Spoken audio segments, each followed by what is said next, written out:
Armada by freakindabox. Small specks of black ash fell through an open window, fluttering down like snow. The smell of burned wood mingled with the steam from a cup of hot tea on a small round table just below the window. A man stood between the table and the window, leaning upon an unnaturally warm stone. He studied the forest beyond, a lush green that too quickly gave way to a grey gradient of rot and death. He turned his head at the rapid sound of wooden shoes tapping angrily on the wooden floor. He raised an eyebrow as an accusatory finger pointed at him, the sharp, brightly painted nail a veiled threat. "You said your people would be here."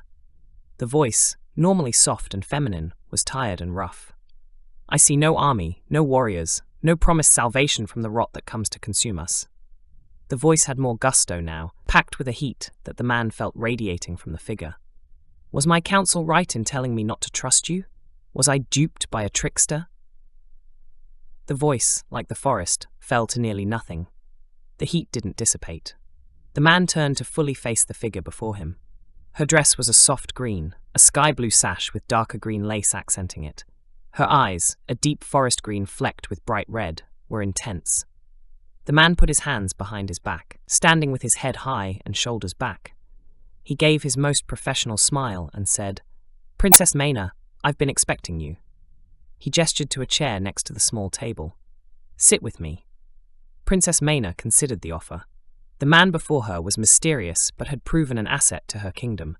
His clothes were rigid and sharp, always perfectly straight.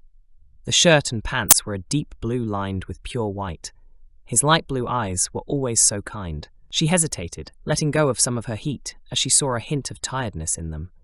She took the seat. The man sat in an identical chair on the other side of the table.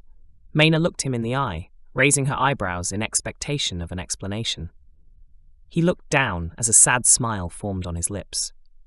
Mayna was about to speak, but stopped as he raised his hand.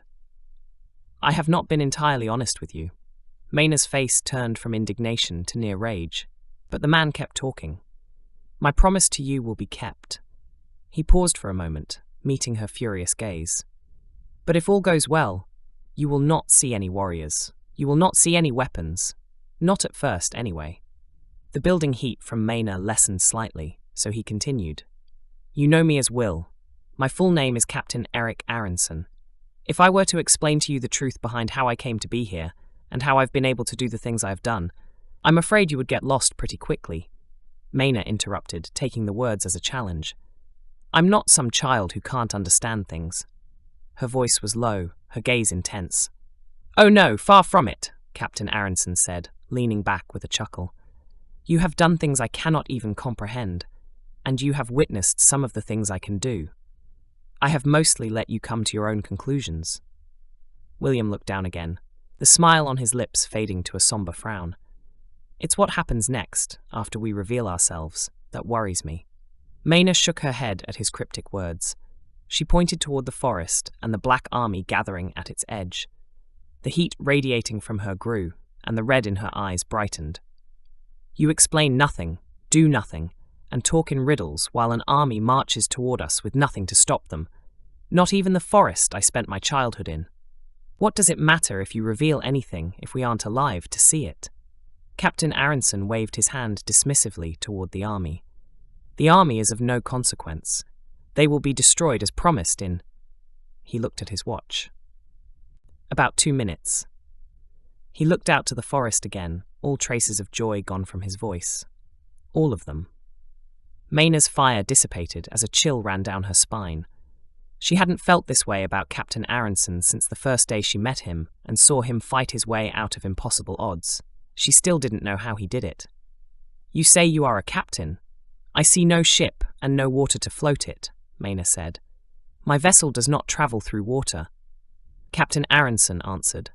Silence sat between them. He reached into his pocket and pulled out a pair of glasses, offering them to Mayna. "Wear these. It will be bright enough to blind you, and these will filter out the light." The red in Mayna's eyes was now a dull amber, all her worry shifting from how they would defeat the army to what was about to happen to it. She took the glasses and placed them on her face, expecting some magic to activate. But like all of Captain Aaronson's strange tools and weapons, nothing did. I told you my people would be here to help. That was not a lie. They have always been here, watching over me and my away team. All will be explained to you if you want it. You've earned that much. After today, there will be many changes. Mayna furrowed her brows at his cryptic words when a bright green line suddenly descended from the heavens, as if to cut the land in two. Then there was a flash of light. For a moment, Mayna could see nothing.